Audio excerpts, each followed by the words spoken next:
Bom, nossa produção aqui, o Francis, deu ok, podemos. E, Junqueira, boa noite. Hoje é nóis. Você tá multado.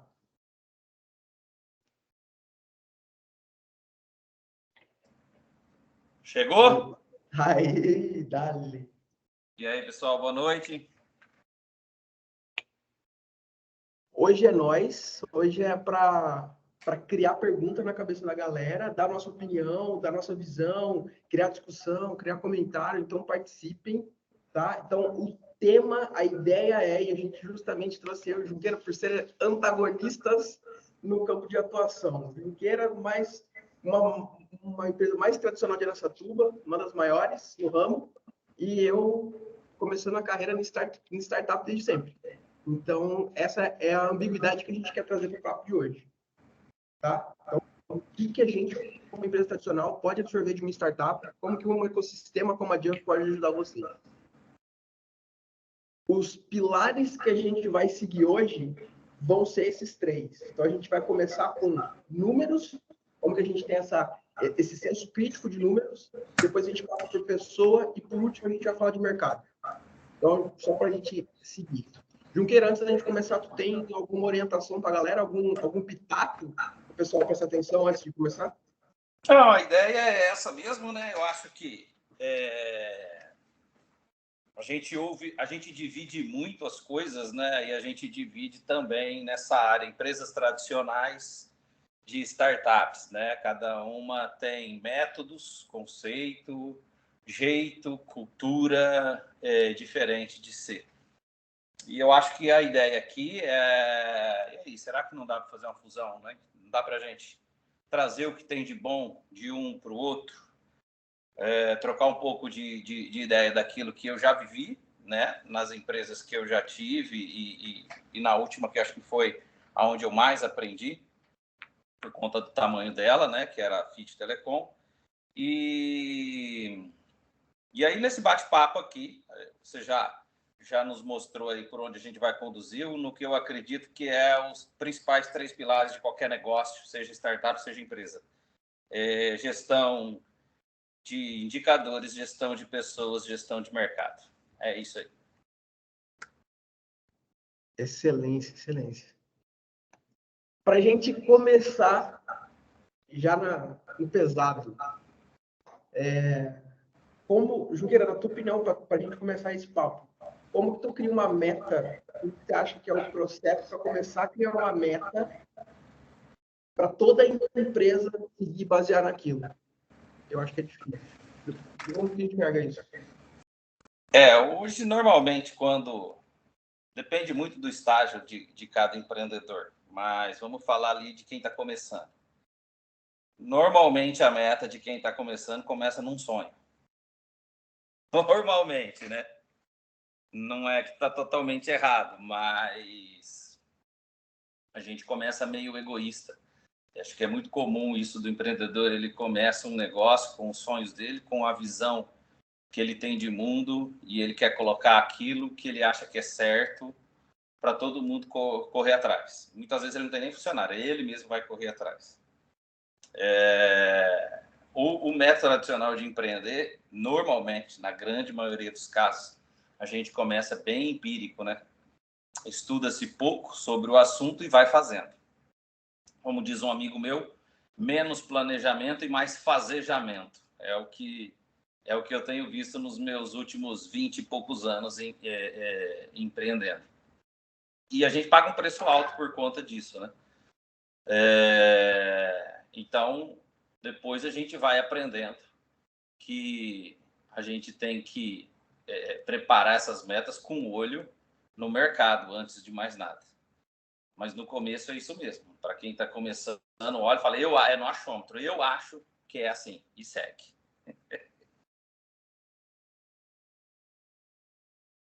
Excelência, excelência. Eu acho que o grande diferencial para uma startup é que a gente faz esse fazejamento tempo demais, às vezes, né? A gente fica achando que vai acertar e a gente dificulta. Eu acho que é uma dos maiores erros da galera de startup é o faturamento é a única meta. Você acha que tem alguma visão diferente disso? Começa pelo faturamento, depois muda, ou começar só pelo faturamento desde o começo já é um problema? Depois que o empreendedor vai ficando mais maduro e o negócio vai crescendo, né?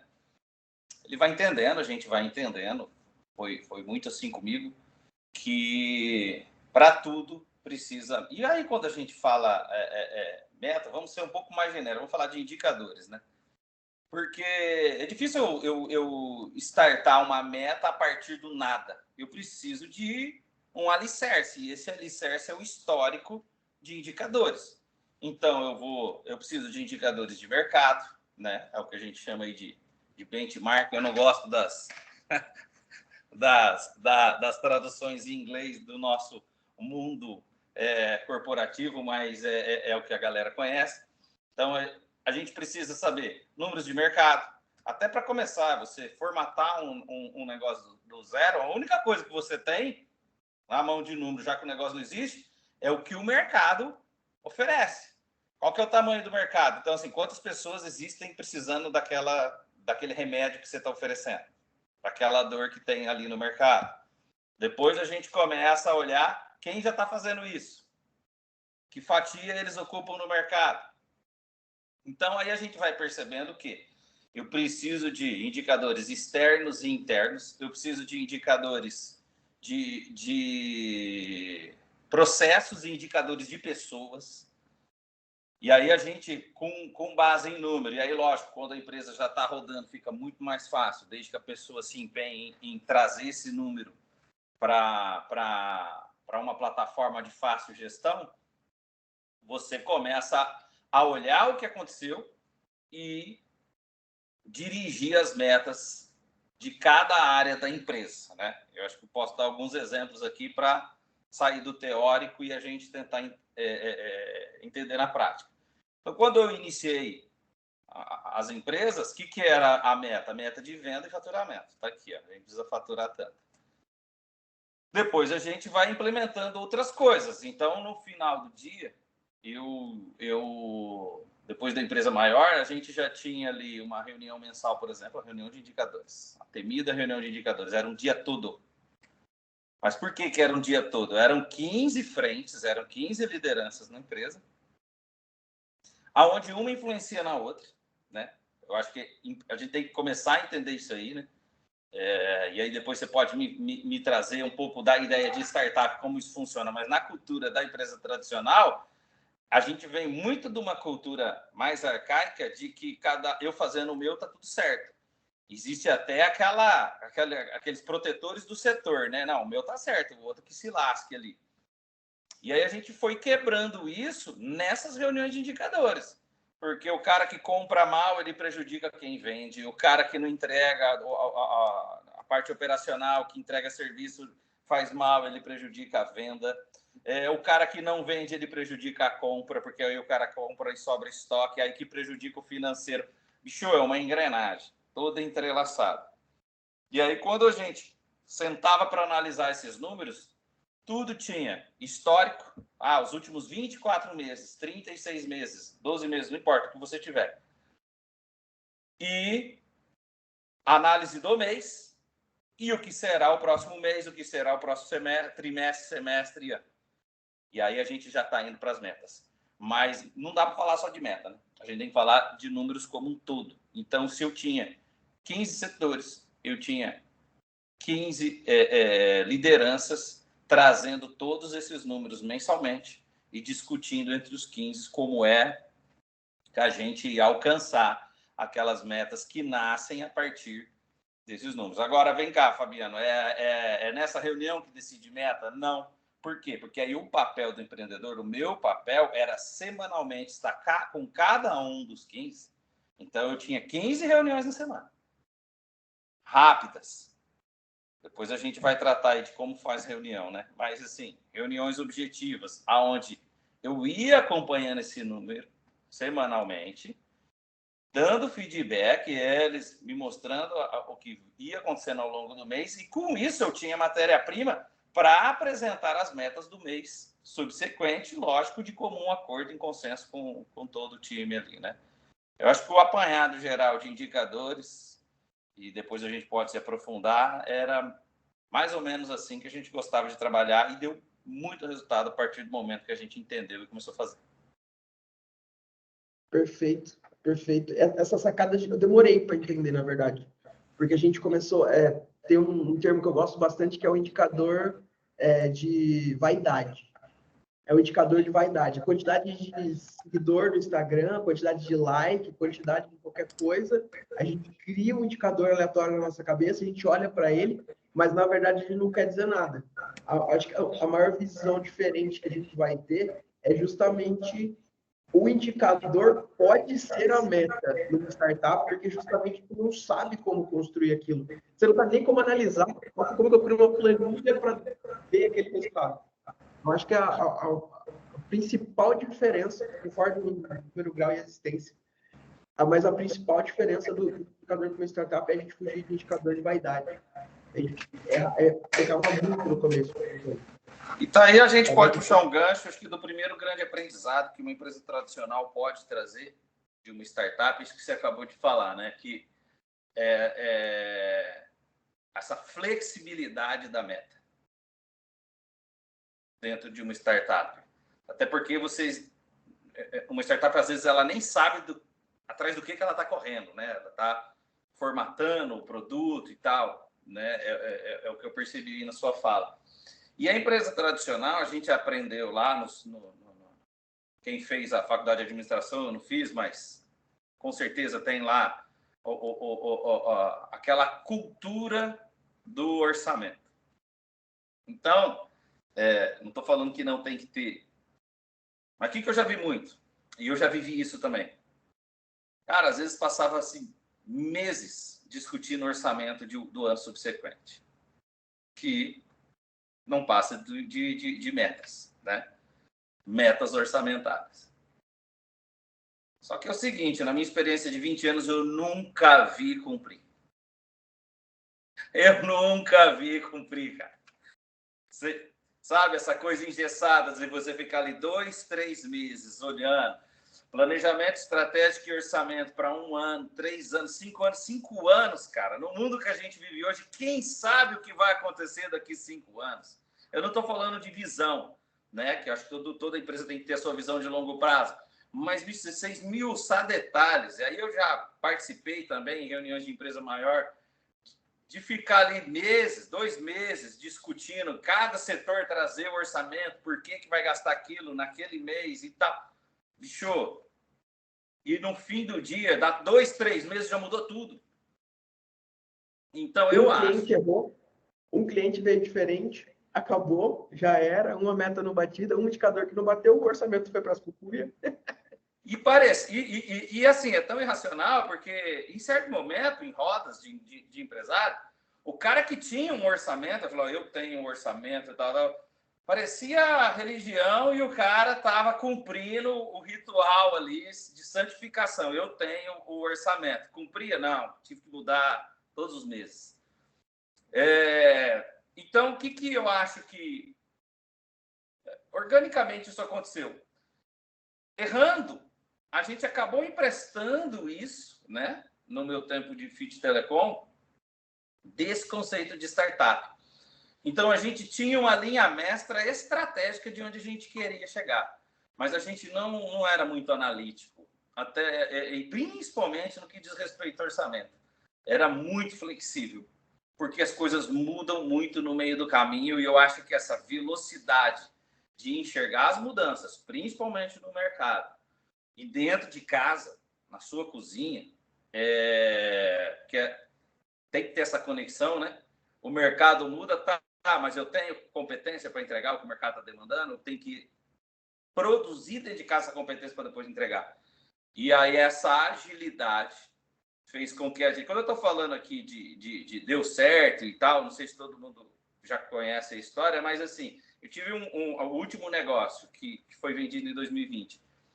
Eu trabalhei nele de 11 a 12 anos, tá? Foi uma empresa de 12 anos. E o que é o que eu tiro de aprendizado nessa empresa?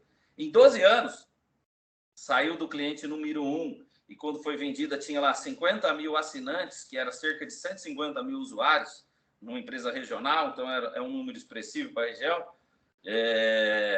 Como aconteceu isso? Esse crescimento exponencial aconteceu nos 3, 4 últimos anos de empresa. Então, essas boas práticas que eu quero trazer hoje aqui, e eu acho que muita coisa, sem saber, eu trouxe do mundo de startup, porque quem conhece aqui é você, Guilherme, no mundo de startup, eu não conheço nada de startup, mas te ouvindo, eu já fiz isso aí, sabe? Foi coisa do acaso, como a gente estava falando ali agora há pouco, né? Outros vão chamar de sorte, acaso, eu acho que foi Deus guiando. Mas a gente foi emprestando essas boas práticas de startup, trazendo para o negócio, só para entender. Em 2015 para 16, 4 anos antes de ser vendida, a gente tinha 10 mil assinantes. Então, nós levamos aí quase que 8, 9 anos para chegar em 10 mil assinantes, e 3, 4 anos a gente foi para 50 mil assinantes. Então, só para entender a dimensão de práticas que funcionaram e coisas que a gente vai trazer hoje aqui que não funcionaram, talvez para vocês não cometer os mesmos erros e cortar caminho. Mas eu acho que essa flexibilidade na hora de definir metas, só que isso aí só é possível com a minha primeira fala. Você precisa interpretar os números do que está acontecendo de todas as áreas da empresa. E aí, numa startup, você pode me dizer, Guilherme, aparentemente, talvez por ser menor, é mais fácil essa análise desses números? Como que é, que é que você tem visto nas startups? Como que é feita essa análise dos números de algo que às vezes é até embrionário? Como que é feito isso? Eu sinto que o maior pecado que as startups estão cometendo hoje em dia é olhar número como uma empresa tradicional. E a empresa tradicional não olhar o número como uma startup. Tem um conceito que é muito legal, que é a Estrela Norte, North Star Metric. É a guia métrica da Estrela do Norte. O que faz o meu jogo mudar? Então, tem várias startups, grandes players que estão usando isso ainda, que é, por exemplo, a quantidade de músicas que você ouve no Spotify é que faz o Spotify crescer, não necessariamente a quantidade de assinaturas. Então, eles ficam olhando para qual é essa métrica que faz o meu jogo mudar. Se eu não estou no caminho dessa métrica, eu quebro ela, eu quebro o que está me atrapalhando. Então, a startup é justamente, eu acho que vou pegar essa concepção que é o contrário. Se eu olhar para indicador demais, eu vou gastar tempo tentando medir esse indicador que não dá, não tenho informação suficiente para saber, não, meu histórico de melhor cliente é tal. Eu tive 6 clientes, 10 clientes, 50 clientes. Não dá para olhar, mas o que mexe o indicador? No startup, a maior diferença que eu senti do seu discurso para o que a gente está vivendo aqui dentro do Cowork, o que a gente está vivendo no ecossistema da Jump, é exatamente esse. A pessoa olha informação demais. Ah, não, mas eu tenho que arrumar o meu indicador do Instagram. Está tendo resultado no Instagram? Não vendi nenhum no Instagram. Para de olhar e vai para outro caminho. Então, eu sinto que na startup é justamente isso. O que mexe a agulha? O que faz você ganhar um mês a mais? O que faz você ganhar um ciclo a mais de venda? Muito da hora. Muito legal. E pelo que você está me trazendo aí, é sempre com perguntas inteligentes, né? Isso me faz lembrar algumas coisas que a gente foi criando lá internamente. Nunca é no primeiro porquê que você vai achar o melhor indicador, né? Então, às vezes, trazia lá o indicador de inadimplência. Pô, por que aumentou esse mês? No primeiro porquê, normalmente vai vir desculpa. E normalmente vai vir de algo externo. É porque o dólar subiu. É porque é o Lula, é o Taxade agora, tributários. Então, é porque... Então, eu acho que aí o papel do empreendedor, e isso funcionou, e pelo que você está me trazendo, é mais comum na startup, é você fazer essa investigação para achar outras fontes de problemas e soluções para olhar para aquele número. Por exemplo, a gente percebeu que, sei lá, a inadimplência aumentava quando aqueles bairros tinha muita parada. Então, assim, ninguém estava... O que tem a ver? Pô, o serviço não está sendo entregue do jeito, da satisfação do cara, o cara já está pensando em contratar outro, está orçando o outro, então ele já para de pagar, porque existe um delay entre eu paro de pagar e você cancelar do meu serviço. Então, sempre a gente tinha que ir investigando, por isso da importância do indicadores e todos os setores estar presente nessa apresentação, né? Então, tá, que setor aqui que está influenciando, né, nesse número aqui? Isso faz sentido. Para a gente, ajudava muito. Sensacional. Galera, de vocês têm alguma história com indicador? Algo que vocês passaram? Quiserem mandar no chat, a gente está aí. Ou se quiser levantar a mão, a gente libera o microfone.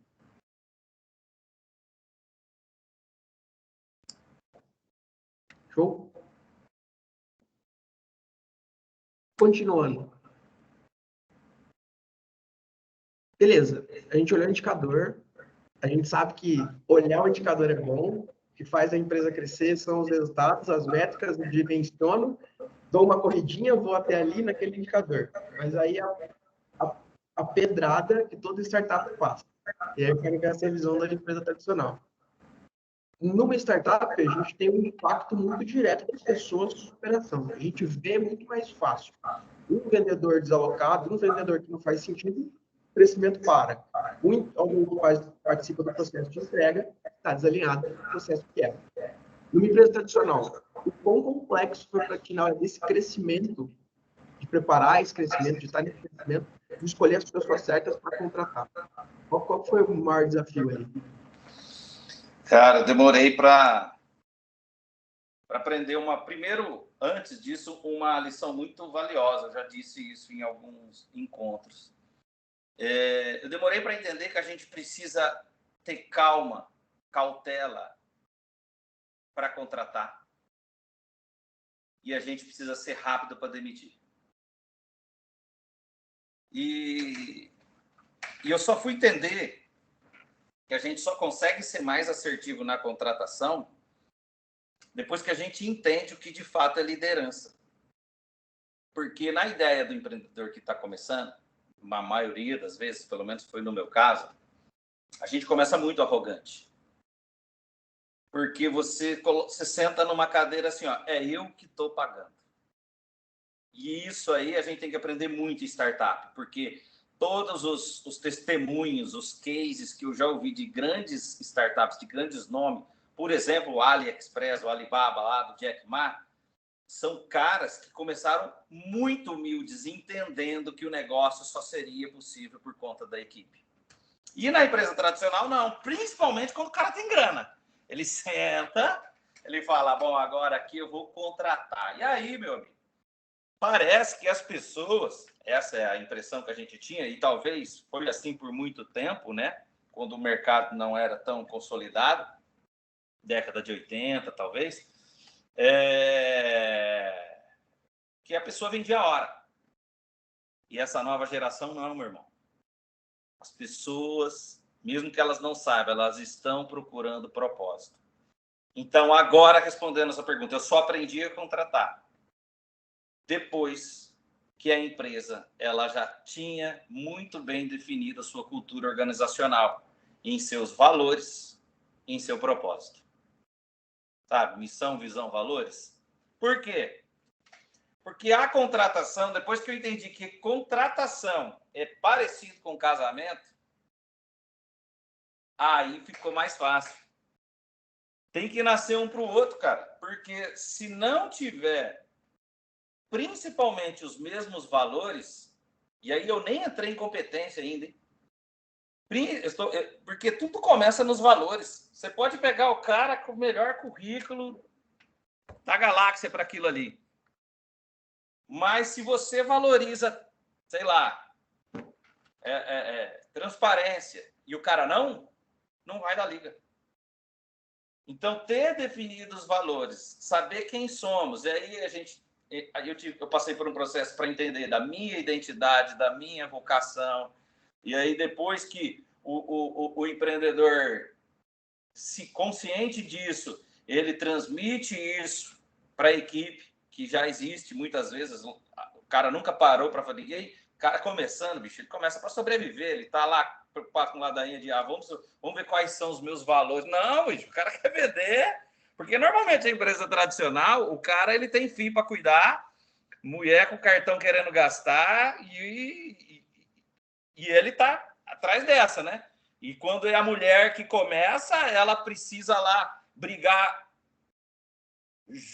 ombro a ombro lá quando é casada, para mostrar quem ganha mais dentro de casa, e aí, bicho, não tá preocupado com isso aí. Visão, missão, valores. Mas, cara, isso aí, depois que tá ali já estabelecida a empresa, você supera esse estágio de sobrevivência. Pronto, eu já estou sobrevivendo, e é onde a gente mais erra, né? Porque o propósito é ruim, só sobreviver, é um propósito bosta. E aí, depois que você passa dessa etapa, muitas das vezes você vai chamar a sua equipe, fazer junto com ela, porque aí também, de novo, a humildade é a chave do negócio para empreender corretamente. Muitas vezes o cara sozinho, ele o sócio, ou ele aqueles caras que os baba-ovo da empresa, ele chama para a mesa porque vai falar só amém, não vai confrontar ele, ele fala, nossos valores são esses aqui. Meu, então você tem que ser autônomo, profissional autônomo, vai ser advogado médico. Não dá para você ter equipe.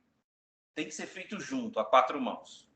E aí, depois disso, quando você tem construído, mesmo que ainda não esteja sólido, mas já está num papel, o que é a cultura da sua empresa, aquilo que vocês acreditam e para onde vocês estão indo, a contratação, você é um vendendo para o outro. É o empreendedor vendendo aquela cultura e aquele propósito para quem ele vai contratar, e aquela pessoa vendendo aquilo que está na alma dela e na competência técnica dela para a empresa. Aí se demete, na maioria das vezes deu certo. Quando eu contratava horista, o que é o horista? Olha, eu estou te vendendo 44 horas semanais de trabalho. Tira, põe. E aí, no começo, a gente, ainda com as nossas carências, e o empreendedor tem que investir muito em autoconhecimento, com as nossas carências, ou o cara é muito ruim, ou o cara quer ser muito bom, os dois jeitos tá errado. Ser bom do jeito errado, né? E às vezes demorava, cara, para mandar a pessoa que você viu que não deu rock embora. E aí fica uma grande dica, bicho. Quando você está dispensando alguém, você está promovendo ela para ser feliz no lugar que foi feito para ela. E aí a gente tem uma arrogância de achar que esse lugar que eu construí, começou na minha cabeça, que a empresa começa aqui, ó, na cabeça do empreendedor, é o melhor lugar do mundo. Não é, irmão. É para você, para a maioria da sua equipe hoje aí, ó. Se você fizer uma pesquisa e se ele não tiver, se você não for o Xandão da sua empresa e as pessoas tiverem coragem de responder a verdade, eu vou te falar a real, tá? Não é o melhor lugar do mundo para eles. Temos um problema. É isso que você tem que entender. E aí esse melhor lugar do mundo está relacionado ao que a gente acredita para fazer junto. E aí é valores e propósito. E para mim, aí foi a chave do negócio. E é aí que eu aprendi a contratar. Aí, óbvio, né? Toda a parte de competência técnica é currículo. Porque aí, bicho, o que o cara escreve e o que o cara fala, ele pode te enganar. Aí é a experiência. Não tem jeito. Tem que começar a trabalhar e ver. Agora, numa conversa bem feita, com as perguntas certas. As minhas perguntas em entrevista eram sempre sobre a vida do cara. E as pessoas às vezes saíam surpreendidas, né? Pô, velho, mas você não me perguntou do que eu faço, você perguntou da minha mãe, do meu pai, do meu filho, como é que era a minha relação com meu pai. E é assim, irmão, o empreendedor ele tem que ser meio psicólogo, porque nesse histórico de vida do cara, ele vai demonstrando aquilo qual que é a identidade dele, que às vezes ele nem sabe. E aí você vê se isso dá liga com o teu negócio. Começou a funcionar já no final. Aí, quando eu estava ficando bom nisso, eu vendi.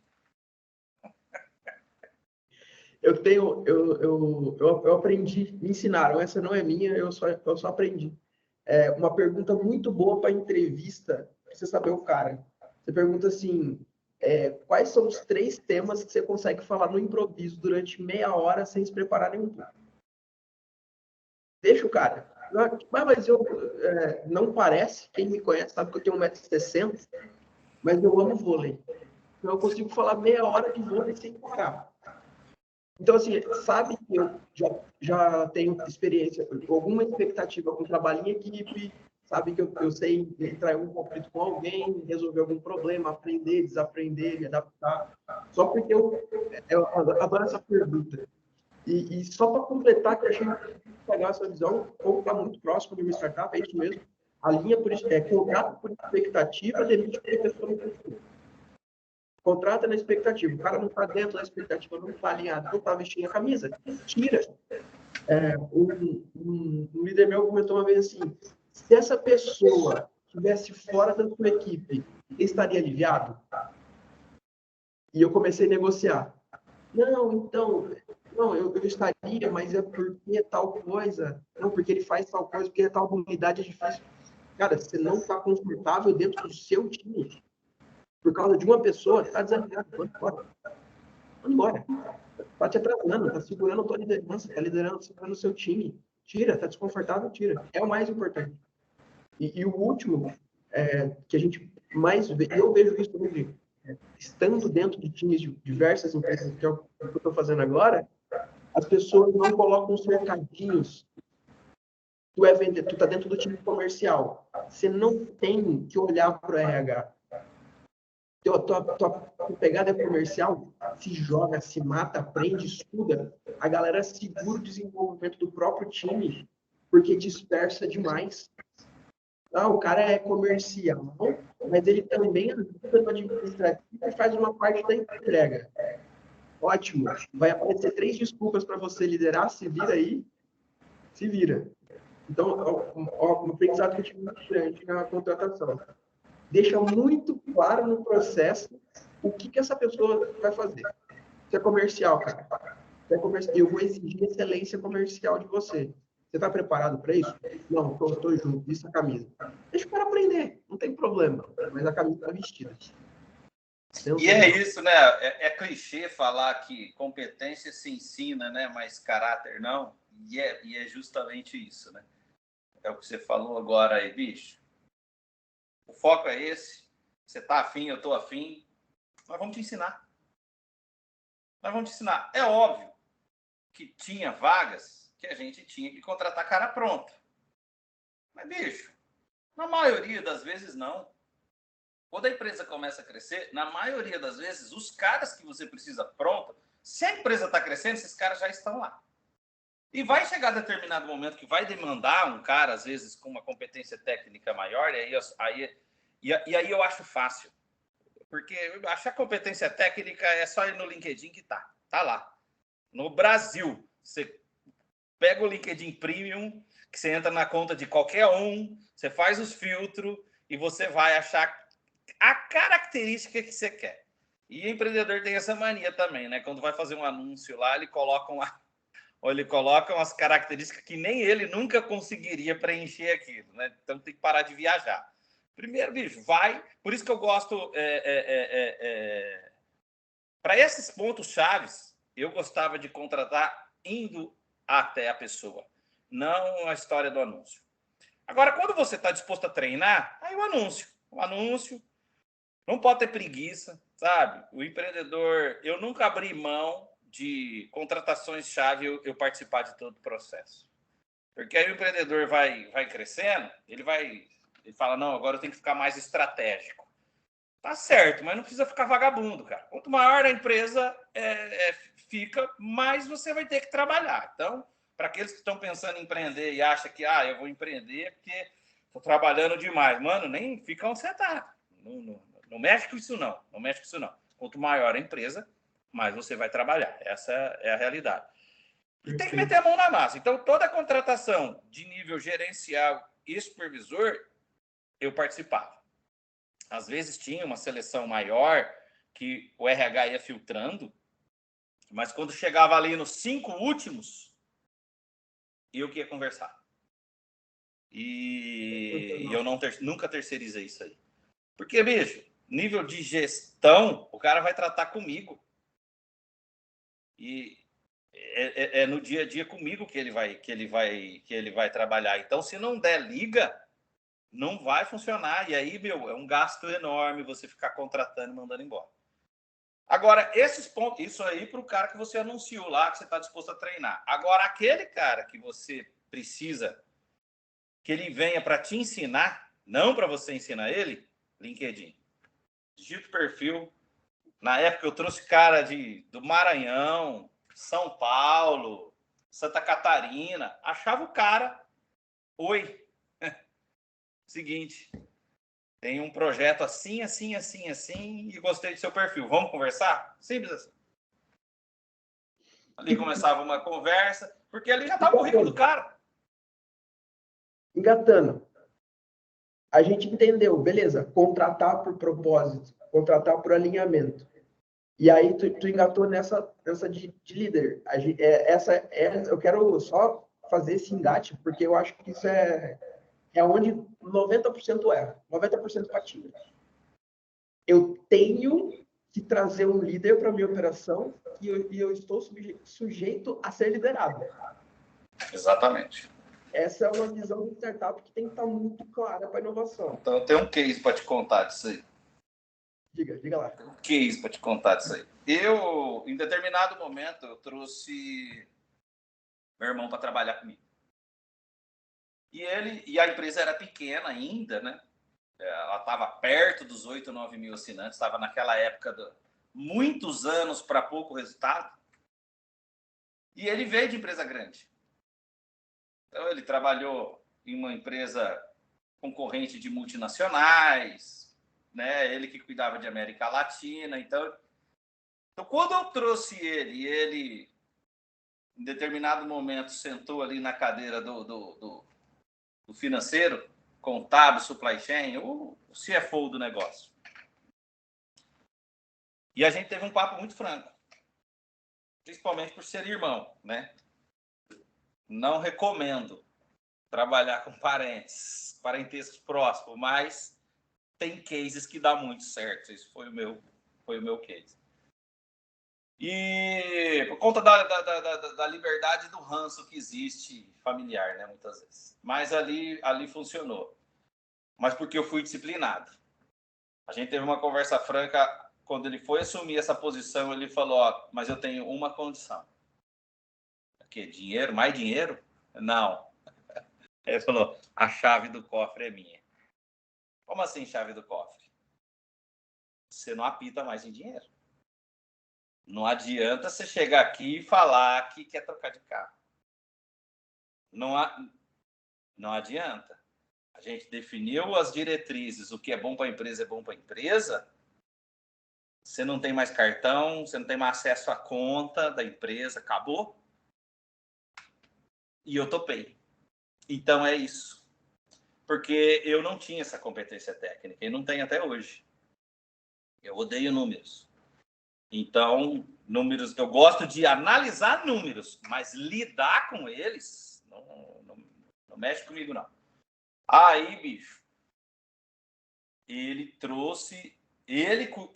literalmente sentou nessa cadeira e eu não apitava mais. No nível de determinado momento, a empresa alavancando, grana, precisando de grana, olhar para mim e falar, 3 meses sem salário. O quê?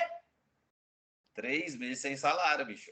Eu preciso dar uma mensagem, não só para a equipe, para o mercado, para tudo. E ali, eu ter que engolir seco, chegar em casa assim, e dura você aguentar a mulher, né? Mas como assim? Você não é dono dessa merda, não? Falei, eu sou, mas dessa parte eu não sou mais.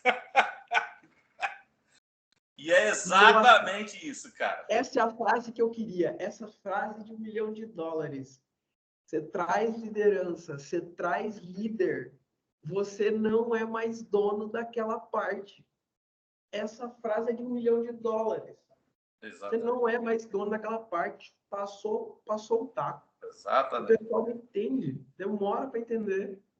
Exato. E óbvio que não é de largar. As decisões estratégicas importantes são tomadas em conjunto.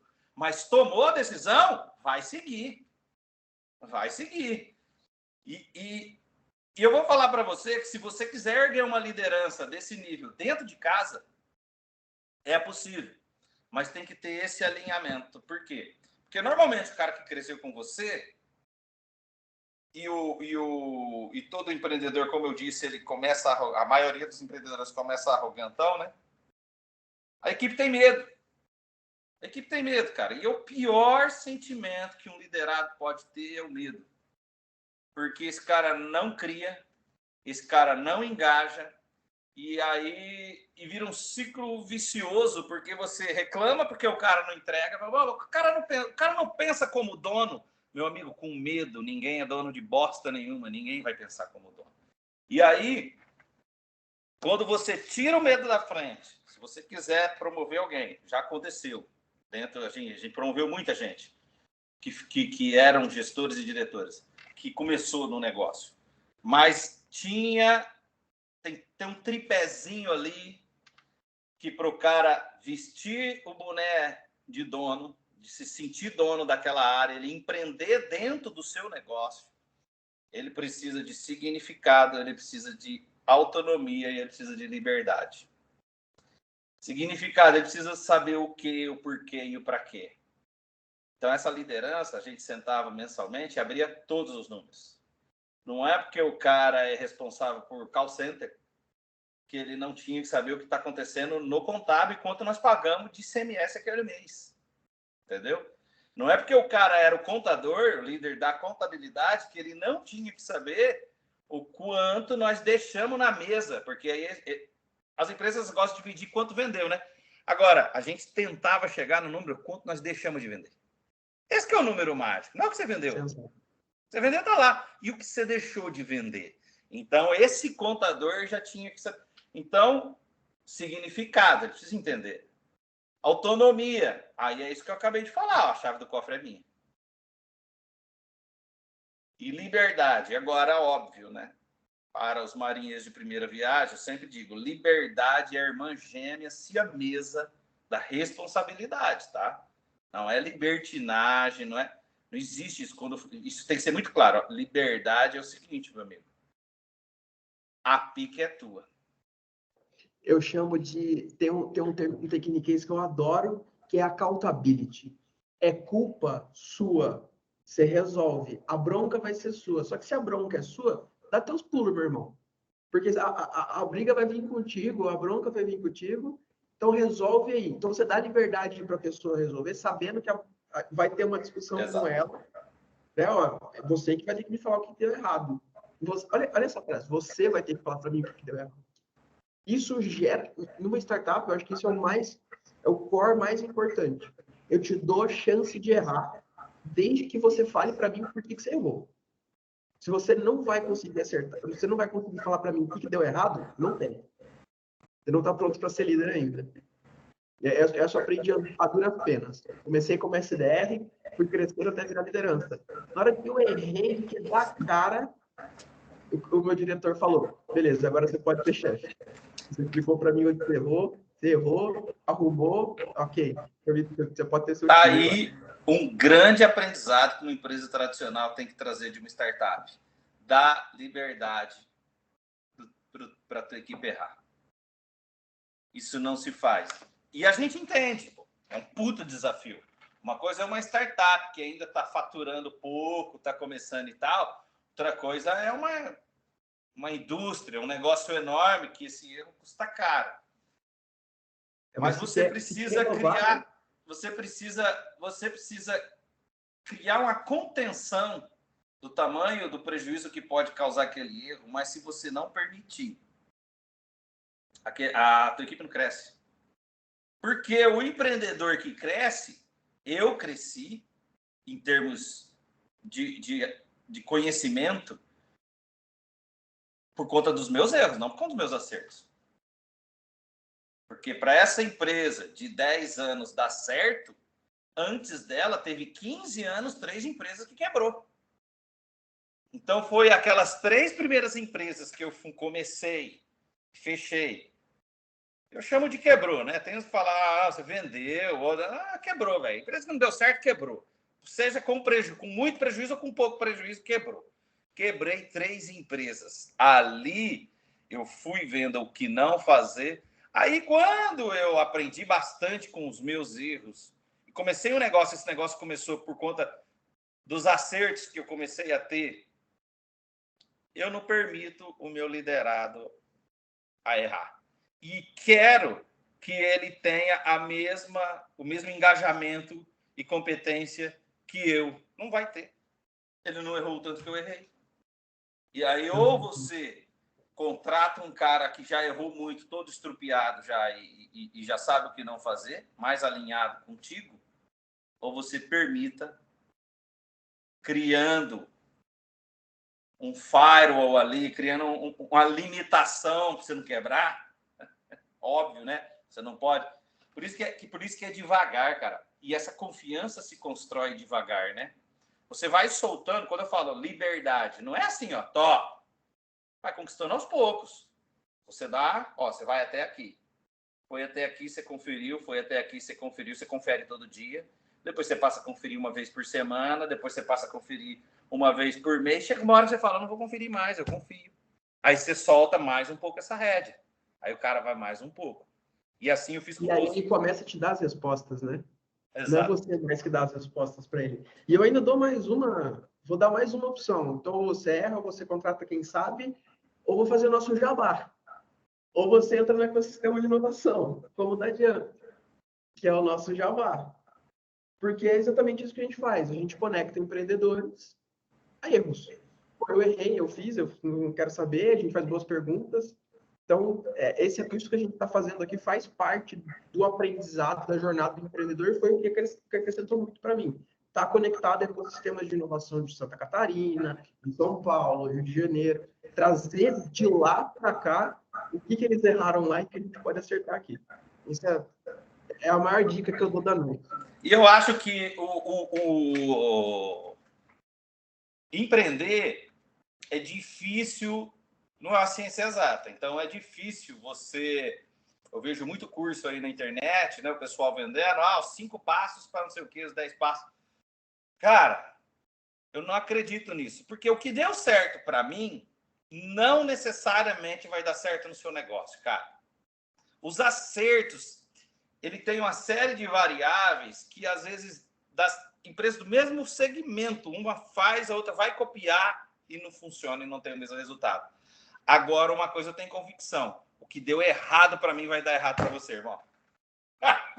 E eu acho que é isso. Eu estava falando com o Ricardo essa semana. Eu falei, cara, a gente podia lançar um curso o que não fazer no seu negócio. Porque isso aí, se o cara entender, ele ganha anos-luz ali para crescer um negócio desse, cortando, pulando etapa, olhando quem já errou. Beleza. Recapitulando. Então, a gente falou de... Vamos estar até aqui, ó. Números. A gente vai... E tudo isso aqui a gente desenvolve no decorrer das conversas que a gente vai ter nos próximos 20 dias. Então, a gente vai entender número e meta, beleza? A gente vai ter que dar responsabilidade para as pessoas executarem esses números e essas metas. Então, a gente cria essa história, né? Então, como que eu crio uma liderança, como que eu trato uma liderança, como que eu trato senioridade dentro do meu time, o cara é uma pessoa mais experiente do que eu. Só que tudo isso, o motivo da gente estar conversando hoje é inovação e transformação.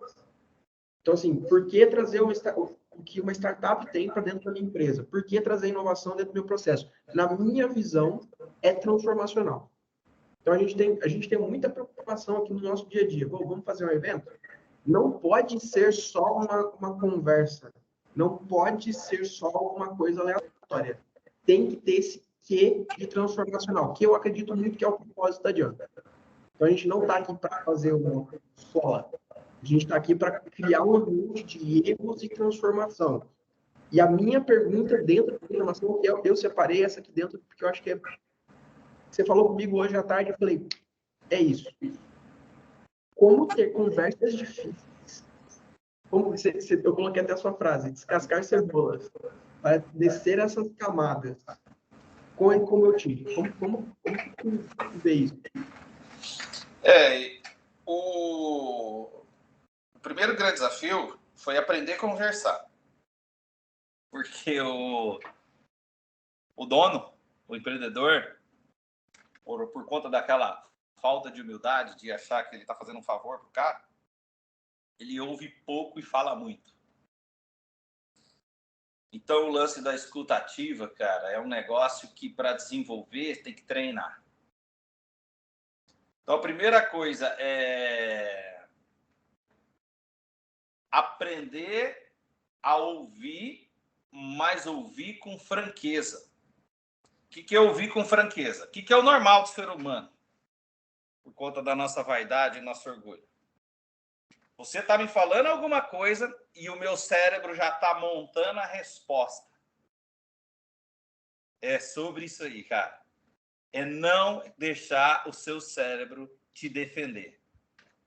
Primeiro, aprender a dar a liberdade. E isso leva um tempo. Por quê? Porque se você precisa mudar como pessoa. Eu precisei mudar com quem eu era com as pessoas.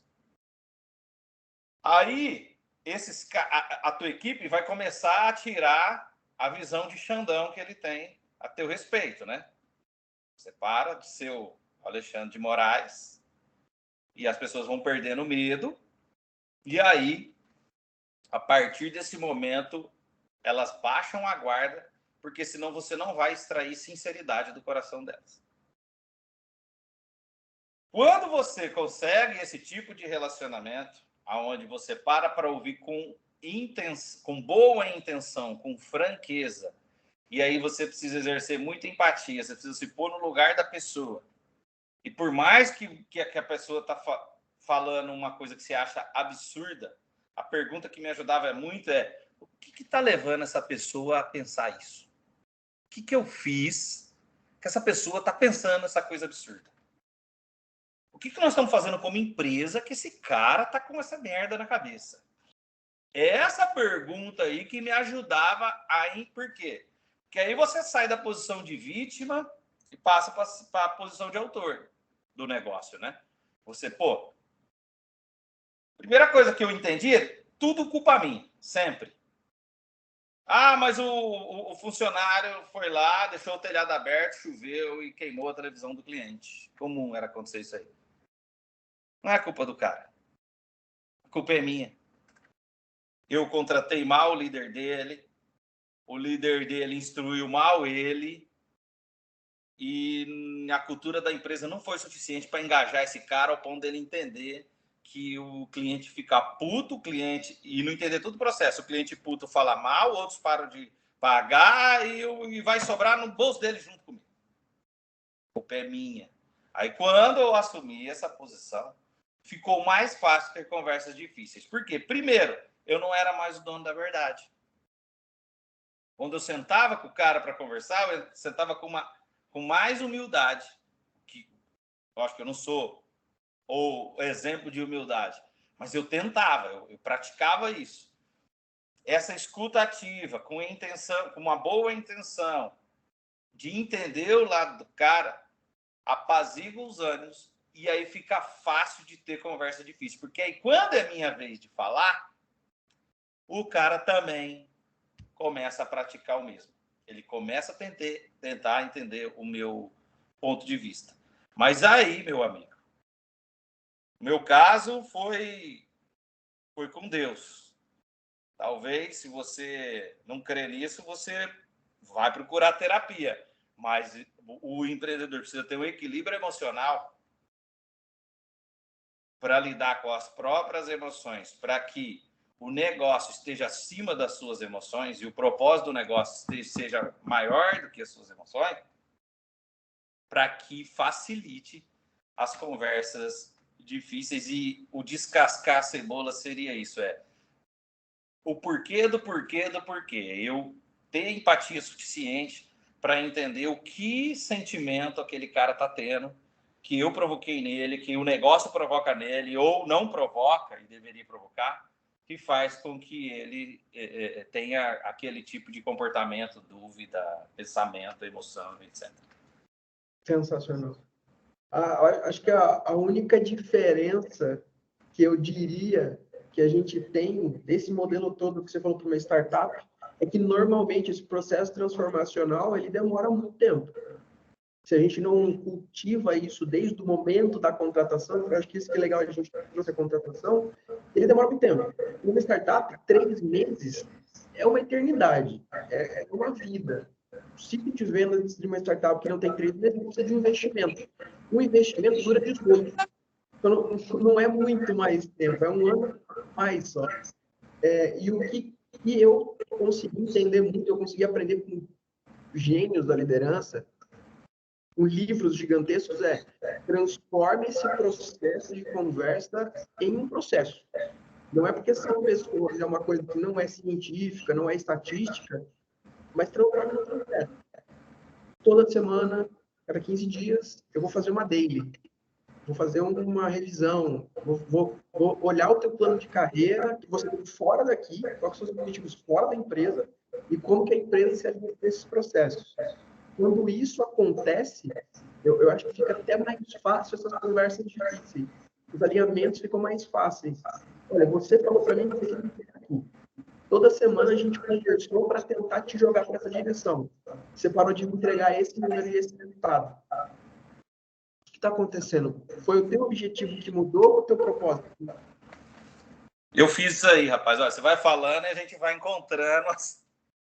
Eu aprendi isso no processo Metanoia, do Roberto Tranjan. São 2 processos muito legais para se fazer com a equipe. O primeiro, essa escutativa lá, ele chama de conversa de valor. O que é uma conversa de valor? Esse valor, cada letrinha ali tem um significado. Primeiro, tem que ser verdadeira. Então, é isso que eu falei, bicho, tem que ser franco, tem que ser sincero. Se você estiver fazendo só porque é uma técnica de manipulação, não funciona há pouco tempo, tá? E o efeito colateral é horrível. Então, é melhor não fazer. Tem que ser verdadeira, tem que ser sincera. Tem que ser assertiva. Literal. Você é muito descomprometido. Bicho, você não ajudou o cara em nada. Você não ajudou a ser descomprometido. Cara, segunda-feira você chegou 9h10. Na terça-feira você saiu 5h18. Se você não tivesse com o serviço atrasado, tudo bem, mas, nós estamos dependendo de você nisso. Isso é assertivo e literal. Tem que ter dia, tem que ter hora. Esse comportamento. Porque senão você julga a pessoa como um todo. E o cara não é um lixo porque ele saiu mais cedo. Esse comportamento é um lixo. Mas você não é. Você não pode julgar o cara como um todo por causa de um comportamento. Então, assertivo e literal. Oportuna. E aí é o que você falou do período. Não pode ficar deixando pingar no copo. É igual casamento. Hoje, você faz um negócio, sua mulher não gostou, ela fica quieta. Amanhã, se chegar tarde, ela não gostou, ela fica quieta. Casamento, principalmente no início, é assim, né? Fica aquele joguinho. Porque a gente fica velho, fala até o que não precisa, mas no começo tem aquele joguinho, né? Não, ele tem que perceber que eu não gostei. Aí fica com bico e tal. E aí aquilo vai caindo gotinha nesse copo, na hora que transborda não tem mais conserto. O que é oportuna? Cara, aconteceu, já chama para conversa. Aconteceu, já chama para conversa. Além de você criar uma rotina para isso. E tem que ser relevante. A Caco também, com qualquer merda, você... olha, aquele dia lá você falou mal da fulana. Deixa as picuinhas para Rádio Peão, que essa aí eu não 25 anos empreendendo, eu não descobri como é que conserta. Então, você não pode vencer, junte-se a ele. Entra na rádio também. Vai, o que estão falando aí? Pronto. É mais fácil. Excelente. Aí eu criei esse processo. No começo, bicho, os caras até estranhavam. Falavam, o que esse cara tá querendo me escutar? Que conversa. Então, pra você ganhar essa confiança, eu levava os caras para almoçar. Vem cá, hoje eu quero pagar o almoço para você pagar o almoço para mim. Bicho, essa mudança é difícil para os dois lados. Para você, E eu aprendi isso com um pastor esses dias, cara, que ele fala assim, ó, as coisas que você vê na Bíblia e você quer mudar a sua vida, você não consegue mudar de uma hora para outra. Então, o que você vê lá que é pecado e você quer mudar, mas você começa a fazer forçadamente. Então, você vai fazendo de mentira até que se torne verdade. Então, é isso, cara. Eu falei, não, eu vou fazer de mentira.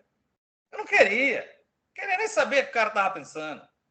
E aí eu fui fazendo de mentira, até que se tornou verdade. E aí, no fim, era muito importante o que cada um estava pensando, porque eu entendi o valor das pessoas dentro do processo. E a outra ferramenta, a gente chamava de contrato empreendedor.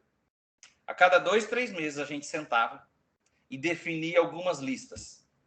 Lista de desfazer, lista de não fazer, lista de fazer e a fazer.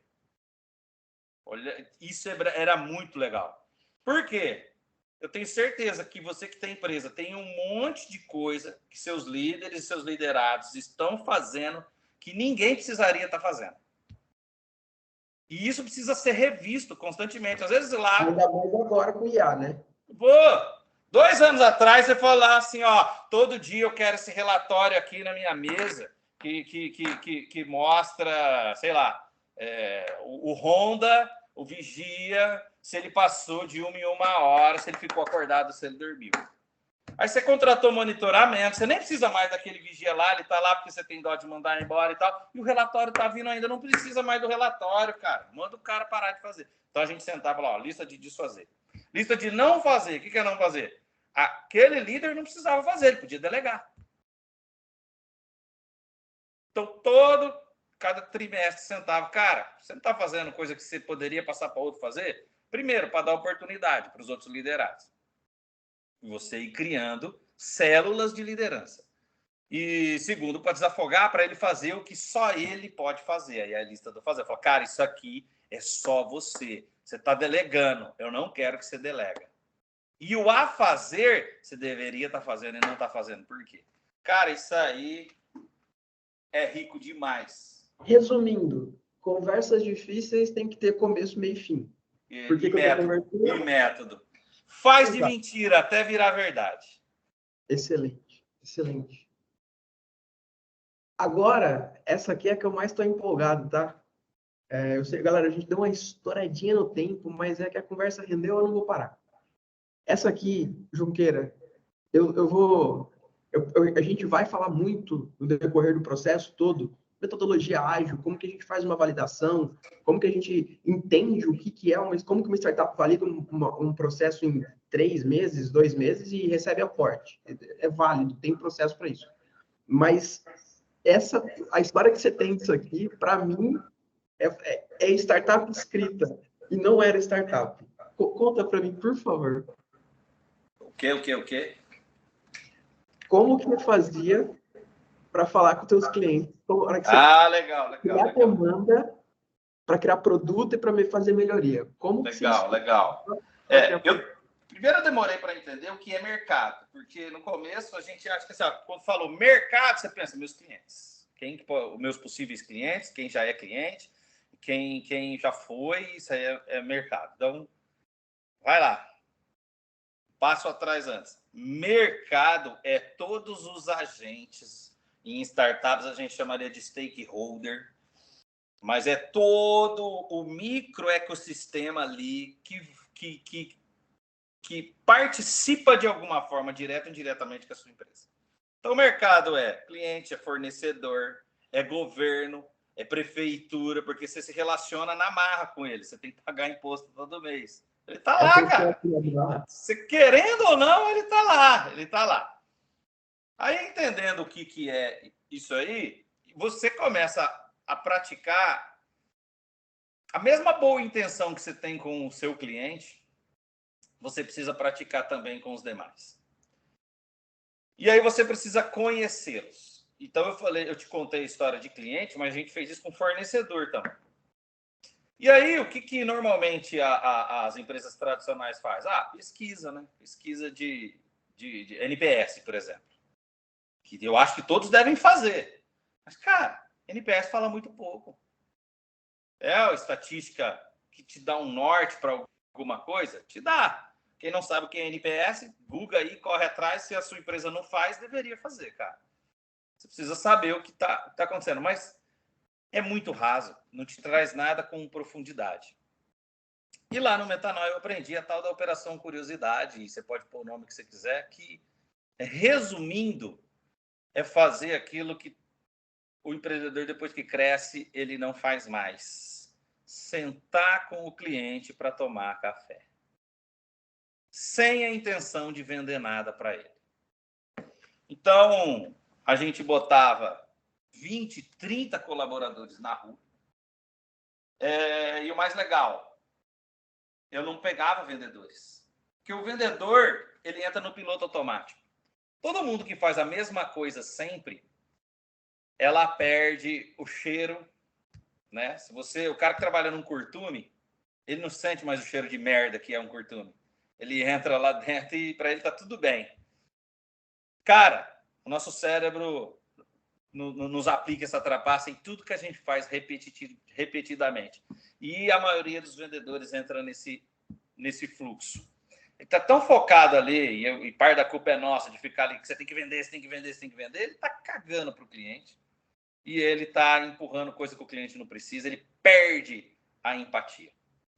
Então, o que a gente fazia? Você que é do estoque, vem cá. Contador, vem cá. Mas tem que falar com gente? Tem. Puta que pariu. Programador? Não. Você sabe que eu não gosto de gente. Fala, você vai aprender agora. Todo mundo. Faturista, vinha colocava numa sala, aí eu ia ensinar como era o método. Gente, vocês vão tentar. Definíamos as perguntas. E aí essa eu aprendi com você. Sempre pergunta aberta. Né? Nada de pergunta fechada. E aí a gente passou ali 2, 3 dias numa sala definindo 4, 5 perguntas-chave que tinha que ser feita na casa do cliente. Aí a gente separava uma lista de clientes satisfeitos, clientes insatisfeitos. E aí a importância do indicador. Então a gente tinha tudo isso salvo lá. Então, cliente satisfeito. Como que você sabe o cliente está insatisfeito? O cara que liga 2, 3 vezes por mês para reclamar de alguma coisa. Esse aí era o número 1. Esse aí separa. E aí a gente saía para 30, 40, chegamos a entrevistar até 50 clientes. Essas pessoas ligavam do cliente. Cara que já foi cliente, não é mais. Ligava. Oi, tá, é da FIT. E o papo era esse. Olha, eu queria tomar um café com o senhor. E eu te garanto que não é para vender nada. Eu só quero saber o que você pensa a nosso respeito. Bicho, aí você já ganhava o game. As pessoas assustam. Lá. Você vai vir na minha porta. E aí essas pessoas iam. Cara, era tão rico isso, que aqueles que não gostavam de gente vinham com outro olhar. Porque os trauminhas que fez com que ele não gostasse de gente dentro de um negócio, na hora que ele está ali no tete a tete, ele muda o olhar. E vinha inúmeros casos que o descascar a cebola é chegar no centro da cebola, que é chegar nos valores, nas emoções, nos sentimentos daqueles clientes. Então, a gente fazia perguntas para chegar nesse ponto. Se bem que a gente usava pouca. Tem muita que falava, você faz a primeira, o resto o cliente se encarrega. E aí a gente descobriu que o cliente sabe mais do que o dono sobre a empresa, sobre os problemas que a empresa tem. A quantidade de informação que vinha, a gente usava flip chart. Cara, a gente chegava a colar 20 flip chart de coisas, de pepitas, de tesouros que a gente encontrou, de insights, e ia cruzando isso para fazer depois uma base de dados. E a gente levava de 1 a 2 anos para implementar melhorias, setor por setor, para atender aquelas dores não atendidas ou coisa que a gente não estava enxergando debaixo do nosso nariz. Isso aí mudou o game e fez com que a gente saltasse para 50 mil assinantes em 3, 4 anos. Sensacional. A única coisa que eu tenho adicionando dessa história, que eu acho ela sensacional, e é a regra, a única coisa que eu achei A gente falou muito de o que não funciona é a regra, mas a única coisa que eu achei que funciona para qualquer empresa, e não importa o tamanho, é justamente isso. Você está errado, o teu cliente está certo, pergunta para o teu cliente. E isso aí a gente aprende na startup, porque isso aí é o dia da startup, né? Validar o produto o tempo todo. E como que valida o produto? Com feedback de cliente. Exato. Tem metodologia, a gente ficaria 1 hora falando só disso, mas eu acho que essa história é a mais legal porque ilustra, e a frase que eu trago sempre para ilustrar isso, que a gente discutiu muito ela no Startup Experience, no nosso evento anterior, que foi: se apaixone pelo problema e não pela solução. As empresas tradicionais, elas têm uma carga muito grande. Eu faço isso faz 15 anos, faz 10 anos, faz 8 anos que eu faço isso. Faz o quê? Eu ajudo pessoas a se conectarem ao mundo moderno. Ó, propósito da FIT, legal. Como que você faz isso? O que elas estão em dificuldade? Ela não sabe como configurar um roteador. Ela não sabe acesso. O suporte das outras empresas é muito ruim. Então, se eu garantir um suporte melhor, funciona. Então, não é sobre o produto que eu estou entregando, não é sobre a solução, mas é sobre o problema que as pessoas estão passando. Quando a gente se apaixona pelo problema, inovação acontece. O auge dessa cultura é um testemunho, um case. E é o que eu mais me orgulho. Um dia eu estava na loja de Birigui, visitando a loja ali, eu fazia essas visitas periódicas. Ia na loja, tomava um café, trocava ideia com os vendedores, ficava olhando o movimento. Chegou uma senhorinha para contratar um plano de internet. O vendedor botou ela na mesa. Lá a gente tinha umas mesas de atendimentos, toda mesa tinha uma tela. Né? A gente era muito preocupado com comodidade e deixar tudo muito transparente e claro. Então não tinha sala fechada, era tudo aberto. Tela, e o cara estava ali mostrando os planos. Aí quando foi ver o endereço dela, a gente não tinha disponibilidade naquele endereço. Aí o vendedor falou: mas você não vai... Ela falou: e agora? E a senhorinha falando: eu preciso porque o meu neto mora comigo e agora precisa por causa da escola. Não, a senhora não vai sair daqui sem contratar, não. Vamos ver quem tem. E ele saiu no site da concorrência, ligando, achou num concorrente disponibilidade e contratou para a senhorinha ali. A internet do concorrente, ela foi embora. Aí eu vi que nós ganhamos o game. É quando o seu time se apaixona pelo problema do cliente, ele gosta mais do cliente do que do bolso do cliente. E a resposta quem te dá não é o cliente, é o mercado. Aí volta a dizer o que é o mercado. Aí alguns vão acreditar no cosmos. Não, eu falo, cara, quando você age com a ética e a moral que Deus ensinou, você está jogando a favor da correnteza. A correnteza te leva para um lugar legal. Porque você imagina quantas pessoas essa senhorinha não contou esse caso? E que credibilidade isso gerou para esse vendedor primeiro, porque é quando ela... Uma coisa que a gente tem que entender, pessoas não se relacionam com CNPJ, pessoas se relacionam com CPF. Cara, ninguém... Aí as pessoas ficam ali, a não ser que você tenha dinheiro de uma Coca-Cola, de uma Vivo, para ficar no horário nobre, no BBB, o dia inteiro, esfregando na cara da pessoa, uma marca. Meu, se você não tem essa grana, vai por mim, investe no CPF. Porque CNPJ, o nego tá cagando. E aí, cara, e o vendedor, quando ele ganha essa fita, quando ele entende esse game, quando ele entende o poder de ajudar as pessoas, o maior ativo, o patrimônio que o vendedor tem, é as pessoas que ele ajudou. E ele leva isso para onde ele for. Se amanhã esse vendedor sair para outro lugar, ele leva a senhorinha. Porque ele se interessou pelo problema dela antes do bolso. Então vou para uma ONG, então eu não quero saber do bolso. Não, deixa em segunda opção.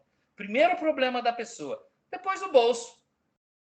Sabe, a melhor analogia que eu já ouvi é o seguinte: cara, você que trabalha em algum negócio, você é um artista, num palco. Quando você está vendendo, quando você está entregando, seja qual área, você estiver, você é um artista num palco fazendo uma apresentação ali. O dinheiro são os aplausos. Então, quando você faz bem feito o teu papel, com a intenção de emocionar o teu cliente, o aplauso, meu amigo, é o dinheiro. Vai vir. É uma consequência. É uma consequência. É isso. E aí, isso vai estar escrito nos indicadores. Teus indicadores vão falar que você resolve aquele problema, seus clientes vão falar que você resolve aquele problema, no próximo cliente você chega e fala, eu resolvo esse problema, estou aqui as provas sociais, estou aqui o que eu consigo fazer por você e acabou. É isso. Sensacional, sensacional. Ô Francis, libera o microfone da galera aí. Antes disso, galera, muito obrigado. Junqueira, eu ficava até amanhã aqui, mas a gente já está... Mas não precisa ficar até amanhã, Gui, porque quem quiser se aprofundar, que isso aqui é só uma salpicada do que vem pela frente, é só contratar a imersão no Jump Conecta, que começa dia 18. Dia 18. Aí, ô Francis, faz o jabá aí agora. É isso. Faz o jabá para ver se a gente recebe os aplausos da galera. É isso, é isso. Então, hoje vocês experimentaram fragmentos de todo o processo que a gente vai passar nos próximos 15, 20 dias no Jump Conecta. A gente trouxe empreendedores de toda Araçatuba, de todas as áreas, não só de startup, não só quem está cagando regra, a gente trouxe todo mundo para fazer parte desse ecossistema e hoje é uma das portas de entrada para esse ecossistema. Então, vocês já estão no grupo, falem com o Márcio, falem com o Francis, chama a galera para fazer parte disso. É tudo um ecossistema e é longo prazo, tá, galera? Não é uma coisa de uma palestra e acabou. Não, são palestras específicas. A gente vai falar sobre IA, a gente vai falar sobre liderança, gestão de produto, gestão de pessoas, tudo isso debulhadinho. Eu acho legal o Francis e o Márcio, desse próximo módulo aí do Jump Connect, esses 6 encontros são, né? Eles passar aí para a galera o que vai ser e, se alguém interessar, conversar diretamente no grupo depois. Show de bola, sensacional. Para a gente encerrar, eu vou liberar 2 perguntas. Pode ser, Junqueira? Manda bala. Boa. Quem levantar a mão, não deixe dinheiro na mesa. Quem vem?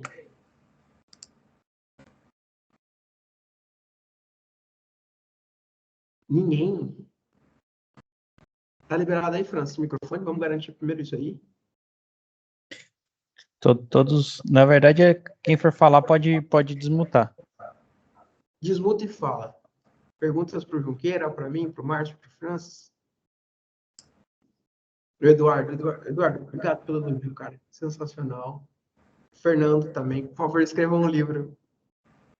É doideira, é doideira. Miquel, não sei se está mais com a gente. Tiago, os erros fazem parte do amadurecer do empreendedor. E ele cria cascas, camadas, para suportar a diversidade e dificuldades do mercado do dia a dia. É isso. A única diferença para startup é que... Estou sim, estou aqui. Boa. E manda, tem uma boa para a gente?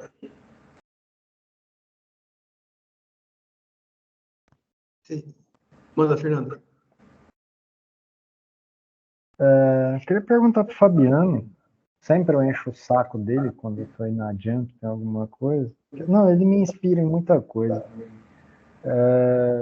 Como que você fez para diminuir ou perder essa arrogância que você falou que tem, esse orgulho, essa arrogância que você chega dono da empresa? E você falou, deixou claro aí, que você chegou assim, mas falou, não, vamos consertar.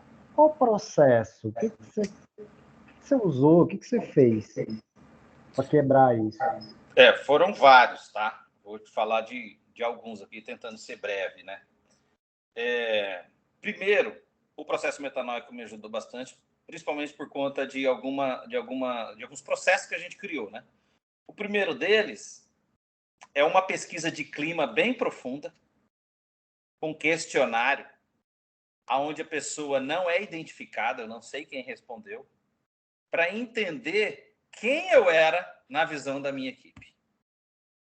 Então, primeiro você se desnuda. E aí eu vou falar a real para você leva um baque, tá? Quanto mais arrogante, mais baqueado você fica. Aí você fala, caraca, eu sou esse bichão aí. Segundo, apesar de na religião eu ter encontrado muitas respostas sobre a minha identidade, teve um processo específico na igreja que eu congrego, que chama Face a Face com Deus, que me ajudou muito. Um retiro de 3 dias que me ajudou muito a encontrar muitas respostas a meu respeito. É puro autoconhecimento, né? Esse foi o meu processo. Tem gente que vai se encontrar na terapia e assim por diante. Mas é investir na sua identidade, seu propósito. Porque aí você entende quem você é. E a real, quando você sabe da tua identidade, velho, quando você começa a se enxergar de fato como você é, nos olhos dos outros, e no que eu creio, nos olhos de Deus, você vê que você é muito pior do que você pensa. E aí começa uma luta por mudança. Quando você descobre o quão ruim você é, você começa uma luta por mudança. E só há mudança, o combustível para essa mudança chama humildade, porque aí você reconhece que você não é bosta nenhuma. E aí você vai. Principalmente quando o cara está crescendo. Aí é pior ainda. Você sabe o pior vilão de uma empresa? Chama o puxa-saco. Merda, velho. Merda. Se o cara não se conhecer, se eu não soubesse o quão ruim eu era, e eu tinha vários, bicho, você é o cara, você não sei o quê, sabe? Eu aprendi a lidar com isso. Hoje eu nem confronto, mas eu também não escuto. Eu, particularmente, não gosto de elogio. Eu não confronto, para também não deixar a pessoa... Porque humildade não é você se sentir menos. É você se sentir nem menos e nem mais. É você entender onde é que você está. Então, eu não preciso me desmerecer quando eu sou elogiado. Ah, não sou isso aí, não. Mas também não preciso achar que aquilo é verdade, que não é. E o elogio, ele tem uma pegadinha por trás. Quem te elogia, ele quer alguma coisa, quer tirar do lugar que você está.